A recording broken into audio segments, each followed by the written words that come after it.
আপনারা এটা জানেন তো যে অন্যের জন্য দোয়া করলে লাভ? জানেন জানেন আপনি যদি এক ভাইয়ের জন্য দোয়া করেন যে আল্লাহ সে অসুস্থ, তুমি তাকে সুস্থ করে দাও, ফেরেশতারা বলতে থাকে আল্লাহ যিনি এই দোয়াটা করলেন তার কোনো অসুস্থতা থাকলে আগে তুমি তাকে সুস্থ করে দাও। ধরেন যে আপনার এক ভাই দারিদ্রের কষাঘাতে জর্জরিত, টাকা পয়সা না, আপনি দোয়া করলেন যে আল্লাহ আমার ভাইটা আর্থিক সমস্যায় আছে, তার আর্থিক সমস্যা দূর করে দাও। ফেরেশতারা দোয়া করে আল্লাহ যিনি দোয়া করলো তার যদি আর্থিক সমস্যা থাকে তুমি আগে তার আর্থিক সমস্যা দূর করে দাও। সুবহানাল্লাহ সুবহানাল্লাহ বিহামদি। তো এক লোক এই হাদিসের ফজিলত শুনে ইফতারির পূর্ব মুহূর্তে, যেহেতু দোয়া কবুল হয়, তার ওয়াইফ ইফতারি তৈরি করতেছে, এই হাদিসের ফজিলত শুনে এক লোক তার বন্ধুর জন্য দোয়া করতেছে যে আল্লাহ আমার বন্ধুটা তো এখনো বিয়ে হয় নাই, তুমি সুন্দরী রূপবতী একটা স্ত্রীর ব্যবস্থা করে দাও আল্লাহ আমার বন্ধুর। এই দোয়া শুনে তার স্ত্রী তো রেগে মেগে আগুন, সেই ইফতারি টিফতারি রেখে দিয়ে এসে বলে এই এত বড় সাহস, কি দোয়া করো এসব উল্টাপাল্টা। স্বামী বলে কি দোয়া উল্টাপাল্টা, কি দোয়া করলাম, আমি তোমার বন্ধুর জন্য দোয়া করছি যে আল্লাহ তারে তুমি রূপবতী সুন্দরী স্ত্রীর ব্যবস্থা করে দাও। তো ওয়াইফ বলে এই তুমি কি মনে করছো আমি হাদিসটা জানি না যে অন্যের জন্য ভালো কোনো দোয়া করলে আগে এটা নিজের জন্য কবুল হয়? সুবহানাল্লাহ। দেখেন ইসলামের বিধান কত সুন্দর। আপনি অন্যের কল্যাণ কামনা করলে এটা এই কল্যাণ ফিরে আপনার দিকে আসে আগে। সুবহানাল্লাহ। তো ওই বেদুইনের এটা জানা ছিল না, সে এসে দোয়া করতেছে আল্লাহুম্মা আরহামনি ওয়া মুহাম্মাদা ওয়া লা তারহাম মা'ানা আহাদা, আল্লাহ তুমি শুধু আমারে রহম করো আর মুহাম্মদ সাল্লাল্লাহু আলাইহি ওয়াসাল্লামের রহম করো, আমাদের দুজনের সাথে আর কাউরে রহম করো না। রাসূল ইসলাম তাকিয়ে বলেন হায় রে, একটা প্রশস্ত বিষয়কে সে সংকীর্ণ করে ফেললো। আফসোস করে বলতেছে, কারণ আল্লাহর দরবারে রহমের কি কোনো ঘাটতি আছে বলেন তো? আল্লাহর দরবারে রহমতের কোনো কমতি আছে? নাই। রাসূল ইসলাম বলে সে তো সবাইকে ইনক্লুড করতে পারতো। আচ্ছা গেল, দোয়া শেষে এবার সে মসজিদে নববীর মাঝখানে বসে পেশাব করা আরম্ভ করছে। এবার তো সাহাবারা রেগে মেগে আগুন, কি এত বড় সাহস, মসজিদে নববীর মাঝখানে পেশাব, সবাই উদ্ধত হচ্ছে তাকে মারতে যাবে। রাসূল ইসলাম সবাইকে সামলালেন, থামালেন, বললেন দাও, রাখো রাখো, ছাড়ো, আগে সারতে দাও, কারণ কেউ যখন ওয়াশরুম সারে মাঝখানে তাকে ডিস্টার্ব করা যায় না, এটা তার ক্ষতি হবে। রাসূল ইসলাম বললেন রাখো, লেট হিম পাস ইউরিন, তাকে কাজ সারতে দাও। সে কাজ সারলো। এবার রাসূল ইসলাম বললেন ও হারিকু আলা বাউলিহি সাজলান মিন মা, তার পেশাবের উপর এক বালতি পানি ঢেলে দাও, দিয়ে ফেললো।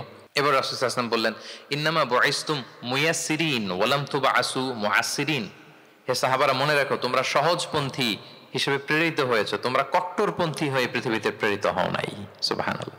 তাহলে যে কোনো জিনিসের সলিউশন আপনার সহজভাবে করতে হবে, এটাকে জটিল বানানো যাবে না। আমরা অনেক সময় জটিল থেকে জটিল করি। তখন এই বেদুইনকে রাসূল ইসলাম ডেকে বললেন আচ্ছা তুমি যে কাজটা করলে মসজিদে নববীর মাঝখানে পেশাব করলে, এটা কি ঠিক হলো? তুমি কি জানো এটা আল্লাহর ঘর, এটা আমাদের মদিনার কমিউনিটির ইবাদতগাহ, এখানে আমরা আল্লাহর ইবাদত করি, আল্লাহর জিকির করি, আল্লাহর কিতাব তেলাওয়াত করি, এটা কি তোমার ঠিক হলো?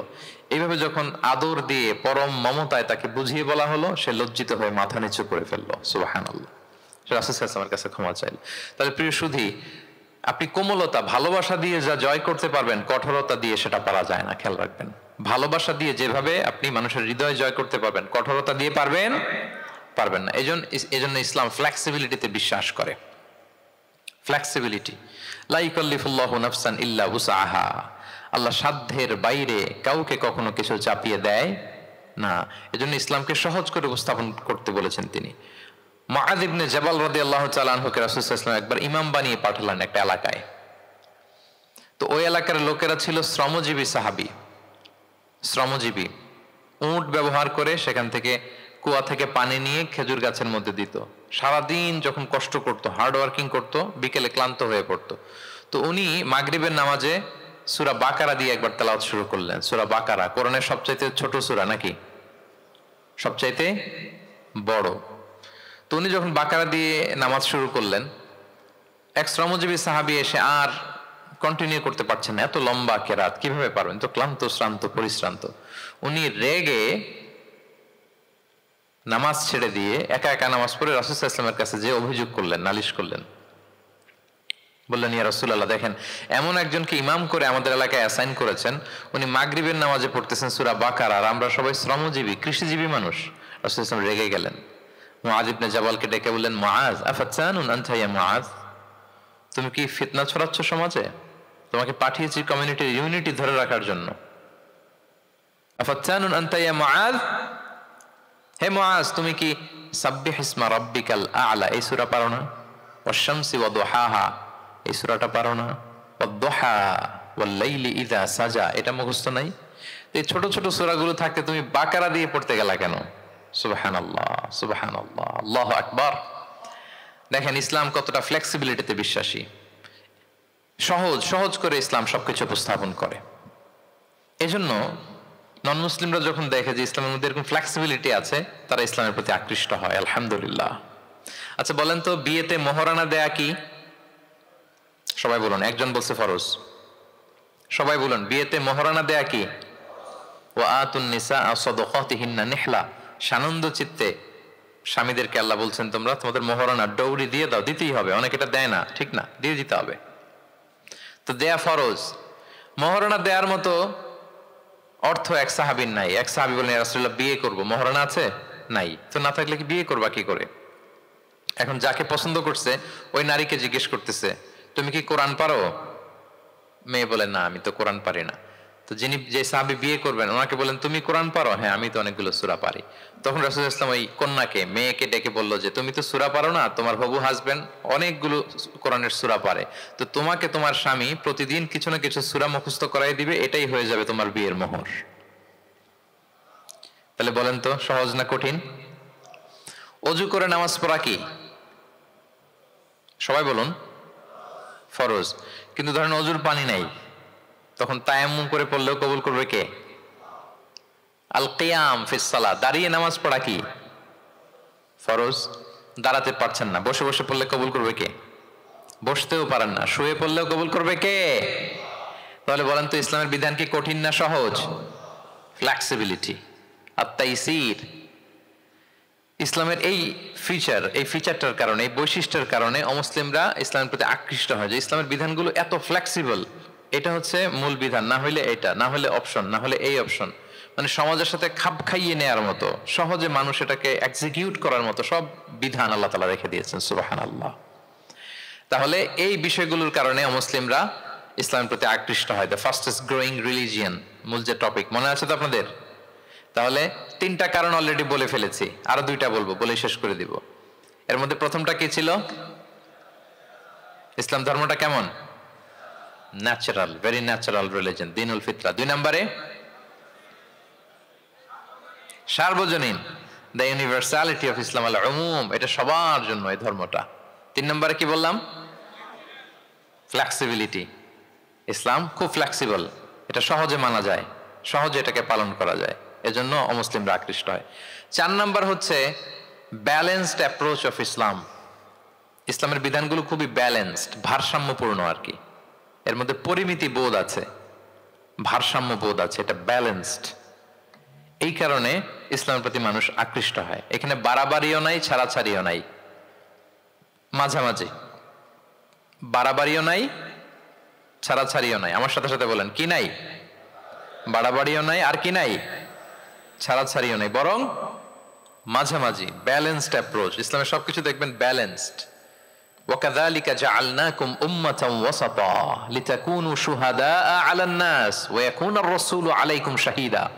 অনুরূপভাবে আমি তোমাদেরকে ব্যালেন্স জাতি বা মধ্যমপন্থী জাতি হিসেবে তোমাদেরকে পৃথিবীতে প্রেরণ করেছি, যাতে করে তোমরা অন্য জাতির উপর সাক্ষী হতে পারো, আর নবী হতে পারেন তোমাদের উপর সাক্ষী। তাহলে আমাদের ধর্মটা খুবই ভারসাম্যপূর্ণ, খুবই কি ভারসাম্যপূর্ণ, বাড়াবাড়িও নাই, ছাড়াছাড়িও নাই। দেখেন বিশ্বাসীদের বৈশিষ্ট্যের কথা বলতে যে আল্লাহ তাআলা বলছেন, ওয়াল্লাযীনা ইযা আনফাকু লাম ইউসরিফু ওয়া লাম ইয়াকতুরু ওয়া কানা বাইনা যালিকা খাওয়ামা। বিশ্বাসীরা যখন দান করে, দানের ক্ষেত্রে তারা কৃপণতাও করে না, আবার অপচয়ও করে না, বরং মাঝামাঝি দান করে। বরং কি মাঝামাঝি দান। রাসূলুল্লাহ সাল্লাল্লাহু আলাইহি ওয়াসাল্লামের একটা অভ্যেস ছিল, তার কাছে কেউ কিছু চাইলে উনি না বলতে পারতেন না। কি বলতে পারতেন না? সবাই বলুন। রাসূলুল্লাহ সাল্লাল্লাহু আলাইহি ওয়াসাল্লাম কি বলতে পারতেন না? না। কেউ কিছু চাইবে আর উনি না বলবেন, এই না ওনার ডিকশনারিতে নাই, না বলতে জানতেন না। তো একবার রাসূল সাল্লাল্লাহু আলাইহি ওয়াসাল্লামের মাত্র একটা মাত্র জামা, কয়টা জামা? একটা। তো এক ফরিয়া দিয়ে এসে রাসূল সাল্লাল্লাহু আলাইহি ওয়াসাল্লামকে বললেন, ইয়া রাসূলুল্লাহ আমাকে একটা জামা দিন, আমি বস্ত্রহীন। তো রহমতের নবী কি আর করবেন, যেহেতু না বলতে জানেন না, কাউকে ফিরিয়ে দিতে জানেন না, নিজের জামাটাই খুলে দিয়ে দিলেন। সুবহানাল্লাহ। এখন ওনার গায়ে তো জামা নাই, আছে? উনি জামাহীন অবস্থায় ঘরে বসে আছেন। আল্লাহ তাআলা আয়াত নাযিল করলেন, ওয়াল্লাযীনা ইযা আনফাকু লাম ইউসরিফু ওয়া লাম ইয়াকতুরু ওয়া কানা বাইনা যালিকা কাওয়ামা। বিশ্বাসীরা যখন দান করে তারা কৃপণতাও করে না, আবার বাড়াবাড়িও করে না, মাঝামাঝি থাকে, মধ্যম পন্থা। মানে বুঝাতে চাইলেন, আল্লাহ তাআলা এই কথা দিয়ে বুঝাতে চাইলেন, নবী হে, জামা যদি দুটো থাকতো তাহলে না হয় একটা দিতেন, দুটো যদি থাকতো একটা দিতেন, এখন ছিল কয়টা? এটাই যখন দিয়ে দিয়েছেন, এখন আপনি পড়বেন কি? সুবহানাল্লাহ বিহামদি। ভারসাম্য শিখালেন আল্লাহ। তাহলে ইসলাম হচ্ছে ভারসাম্যের ধর্ম, ব্যালেন্সড রিলিজিয়ান। বাড়াবাড়িও নাই, ছাড়াছাড়িও নাই। সাহাবাদের মনের মধ্যে একবার কৌতূহল জাগলো যে রাসূল সাল্লাল্লাহু আলাইহি ওয়াসাল্লাম রাত্রিবেলা কি আমল করে, দিনের বেলা কি আমল করে, ওনার ব্যক্তিগত আমলগুলো কেমন, একটু দেখে আসি। তো ওনার খোঁজ লাগালেন। খোঁজ লাগিয়ে যা পেলেন তাদের খুব একটা মনোপুত হলো না। ওনারা ভাবলেন যে রাসূল সাল্লাল্লাহু আলাইহি ওয়াসাল্লাম হয়তো আরো বেশি আমল করেন, কিন্তু ওনাদের কাছে মনে হলো যে কিছুটা বোধহয় কমই হয়ে যাচ্ছে। তো একজন বলল, আরে রাসূল সাল্লাল্লাহু আলাইহি ওয়াসাল্লামের তো আগের পরের সব গুনাহ মাফ, গফিরা লাহু মা তাকাদ্দামা মিন যামবিহি ওয়া মা তাআখার। ওনার তো কোনো গুনাহই নাই, এই আমল ওনার জন্য ঠিক আছে, আমাদের জন্য ঠিক না, আমাদের আরো বাড়াই করতে হবে। তো কি করা যায়? এই চিন্তা থেকে এরা একজন বলে যে তাইলে একটা কাজ করি, আমি আর এখন থেকে রাতে ঘুমাবো না, সারা রাত তাহাজ্জুদ পড়বো। সারা রাত কি করবো? আচ্ছা।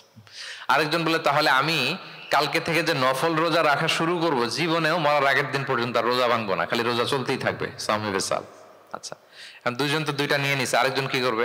আরেকজন বলে তোরা যা করছস, আমি এক কাজ করি, আমি আর আমার স্ত্রীর কাছেই যাব না, সন্ন্যাসী হয়ে গেলাম, আর বউদের কাছে যাব না, সন্ন্যাসী জীবন, খালি আল্লাহ বিল্লাহ, ইবাদত, জিকির, আজকার, দোয়া, দুরুদ পড়তে পড়তে জীবন শেষ করে দেব। তিনজন তিনটা নিয়ে নিল। এই কথা যখন রাসূলুল্লাহ সাল্লাল্লাহু আলাইহি ওয়া আলিহি ওয়াসাল্লাম তিনি শুনলেন, তিনি অপছন্দ করলেন। তিনি বললেন, মা বালু আকওয়ামিন ইয়াকুলুনা কাযা ওয়া কাযা। তোমাদের কি হলো? ডাকলেন, সমাবেশ করে বলেন, এই নাম ধরে বলতেন না। তিনি কিভাবে মানুষকে কারেক্ট করতেন দেখেন, সংশোধন করতেন। এই তুমি নাকি এটা বলছো, দাঁড়াও আব্দুল্লাহ, এই আব্দুর রহমান তুমি দাঁড়াও, এই আব্দুল করিম, তিনজনেই তিন খারাপ কাজ করছো। এইভাবে সংশোধন করতেন না, কারণ নাম ধরে দাঁড় করালে তারা তো অন্যদের সামনে অপদস্থ হবে। কি বলেন, ঠিক কিনা?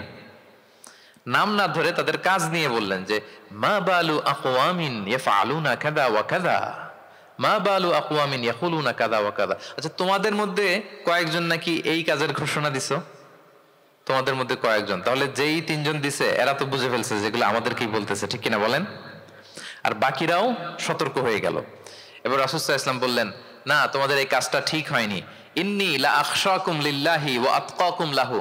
তোমাদের মধ্যে আমি নবী সবচেয়ে বেশি আল্লাহকে ভয় করি, আমি সবচেয়ে বড় মুত্তাকি। কই, আমি তো রাতে ঘুমাই আবার তাহাজ্জুদ পড়ি, কিছু সময় ঘুমাই কিছু সময় তাহাজ্জুদ পড়ি। এই ভারসাম্য রেখে জীবন চালাতে আমার তো তাকওয়ার কোনো ক্ষতি হয় না।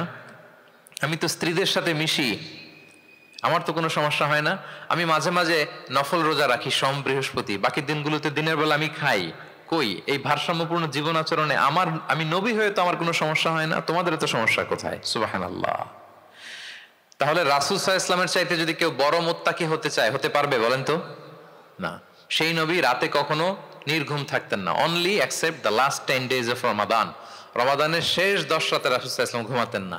আর সারা বছরের রুটিন হচ্ছে এশার পরেই ঘুম দিয়ে এরপর রাসূল সাল্লাল্লাহু আলাইহি ওয়াসাল্লাম শেষ রাতে তাহাজ্জুদ পড়তেন। মানে ঘুমোতেন আবার নামাজ পড়তেন, ব্যালেন্সড। ইবাদতও করতেন, স্ত্রীদের সাথেও মিশতেন, মাঝে মাঝে রোজা রাখতেন, আবার মাঝে মাঝে না রেখে খাবার খেতেন দিনের বেলা। সুবহানাল্লাহ। তাহলে এটাকে বলে the balanced approach of Islam. আরবিতে বলে আল ওয়াসাতিয়াতু ওয়াল ইতিদাল, মানে মধ্যমপন্থী থাকা, ভারসাম্যপূর্ণ থাকা। ইসলামের অনন্য একটা বৈশিষ্ট্য হচ্ছে এই আল ওয়াসাতিয়া, মানে দ্য ব্যালেন্সড অ্যাপ্রোচ, ভারসাম্যপূর্ণ জীবন বিধান। এগুলো যখন অমুসলিমরা দেখে তারা অবাক হয়ে যায়।